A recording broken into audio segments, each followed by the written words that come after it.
Can you spot fake news? Every day we watch, hear, or read interesting news. However, have you ever seriously considered whether an article is really true? Everyone likes an interesting news story, but what if it is completely made up? Fake news can be very harmful in that it can make people less informed or even misled. Nevertheless, there have been various fake news reports throughout history. Why have some people written such false information? Let's look into some articles thinking about the hidden motives behind them. Last night, an angry group of rhinoceroses broke down the walls of the cage at the zoo and escaped.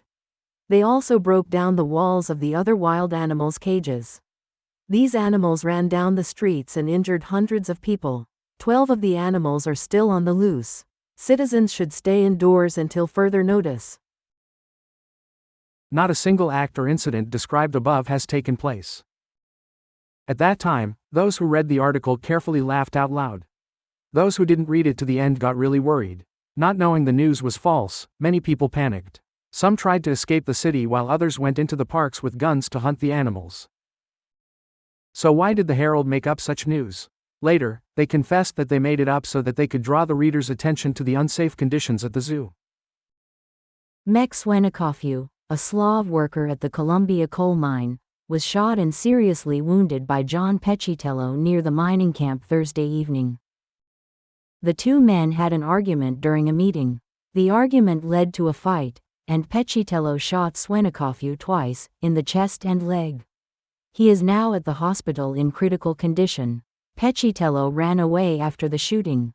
The police are searching for him now and are warning citizens that he is extremely dangerous. Is there anything strange about the article?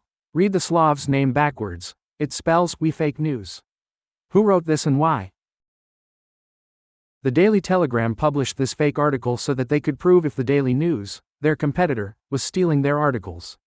The Daily News published the same article about Swenikofu the next day and thus got caught stealing. The people at the Daily News had to admit their act and were harshly criticized by the public.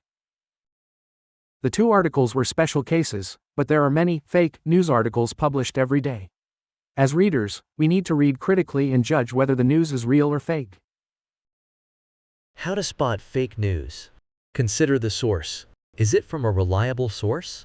Can we trust the writer? Check the date. Is it a new or an old story? Is it related to current events? Read beyond the headlines. Does the headline match the content? Find supporting sources. Do other related stories provide similar content?